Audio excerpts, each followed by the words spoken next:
Alwar Fortis hospital Jaipur की विशेषज्ञ team ने अलवर में हड्डियों के दर्द और जॉइंट रिप्लेसमेंट को लेकर मीडिया से जानकारी साझा की। इस दौरान वरिष्ठ जॉइंट रिप्लेसमेंट सर्जन ने बताया कि बदलती और खराब दिनचर्या, बढ़ता वजन और शारीरिक गतिविधियों की कमी के कारण लोगों के घुटनों पर अत्यधिक दबाव पड़ रहा है, जिससे जॉइंट रिप्लेसमेंट तक नौबत आ जाती है। बढ़ते वजन और गलत लाइफस्टाइल से समस्या तेजी से बढ़ रही है। मैं senior director joint replacement surgeon Fortis hospital Jaipur से हूँ और घुटने और कूल्हे की जो समस्या है, आर्थराइटिस फाउंडेशन का जो डेटा है, इंडिया का डेटा, वो ये है कि करीब 1% अपनी आबादी को नी और हिप की इतनी सीवियर प्रॉब्लम है कि उन्हें ऑपरेशन की आवश्यकता है।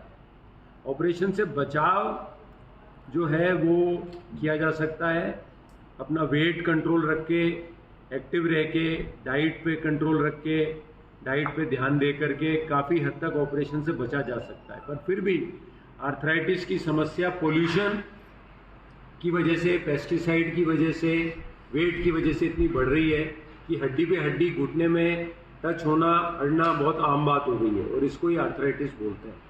और जब हड्डी पे हड्डी घुटने पे अड़ जाती है, कूल्हे पे अड़ जाती है, तो ऑपरेशन की ज़रूरत पड़ती है।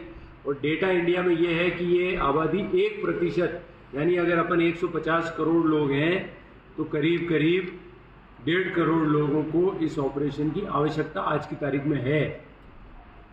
तो बहुत तेज़ी से समस्या बढ़ रही है और अब हॉस्पिटल्स में इस समस्या को लेकर के बहुत तेज़ी से रिसर्च हो रही है, बहुत तेज़ी से काम हो रहा है, जिससे पेशेंट जल्दी से जल्दी अपने रूटीन में आ सकें।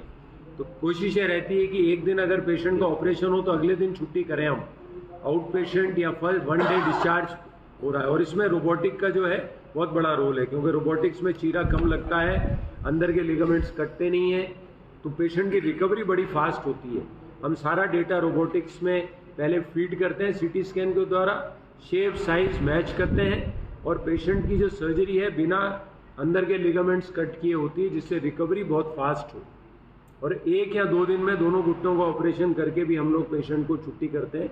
और रोबोटिक सर्जरी में एडवांटेज ये है कि पेशेंट को फिजियोथेरेपिस्ट को बुलाना नहीं पड़ता, अगले दिन से ही पेशेंट एक्सरसाइज खुद करते हैं और 1 महीने में नियर नॉर्मल रिकवरी हो जाती है। पेशेंट जल्दी से जल्दी अपने काम पे ड्राइव करके जा सकते हैं। तो जैसे ये समस्या बढ़ रही है, फोकस साइंस का और रिसर्च का इस पे है कि कैसे पेशेंट की जल्दी से जल्दी रिकवरी हो, मिनिमम कट के साथ, मिनिमम दर्द के साथ, मिनिमम पेनफुल फिजियोथेरेपिस्ट की ज़रूरत नहीं पड़ती और जल्दी से जल्दी पेशेंट की रिकवरी होती है। तो क्योंकि ज़रूरत ज़्यादा है इस ऑपरेशन की, उसी वजह से साइंस, रिसर्च, रोबोटिक्स में ज़्यादा काम कर रहे हैं हम लोग, जिससे कि रिकवरी पेशेंट की बिना दर्द के जल्दी से जल्दी हो सके। सर, अभी जो आप बता रहे थे कि पेशेंट बड़ी संख्या में बढ़ रहे हैं जी, क्या कारण है बढ़ रहे हैं और उनकी क्या लक्षण हैं? हाँ, तो सबसे पहले तो मेरे हिसाब से पोल्यूशन, पानी में, खाने में पेस्टिसाइड की मात्रा, ये कार्टिलेज को खराब करती है। दूसरा, पेशेंट एक्टिव नहीं है, आजकल वेट बढ़ रहा है, खासकर महिलाओं का वेट बहुत बढ़ता है। आदमी स्मोकिंग, शराब, गुटखा वगैरह, इससे भी कार्टिलेज का खासकर हिप में बहुत हानि होती है। तो ये तो हो गए कारण।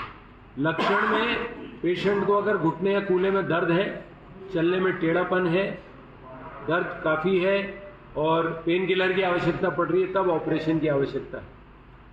एक सर, रोबोटिक सर्जरी जो आप बता रहे हो, जनरल सर्जरी, दोनों में डिफरेंस क्या है और दोनों का खर्चा कितना डिफरेंस? बहुत अच्छा सवाल पूछा आपने, क्योंकि ये जो ऑपरेशन है सारा खेल अलाइनमेंट का है। अगर अलाइनमेंट में चूक हो जाती है तो रिजल्ट उतने अच्छे नहीं आते।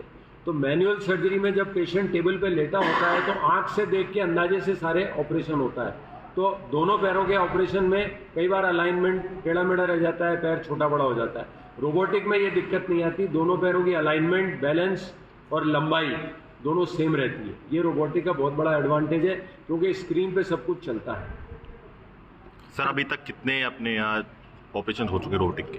मैं तो करीब टोटल ऑपरेशन मैंने करीब 20,000 20,000 करे हुए हैं, उसमें से 10-1,000 मैं पिछले 5 साल से रोबोटिक सर्जरी कर रहा हूँ।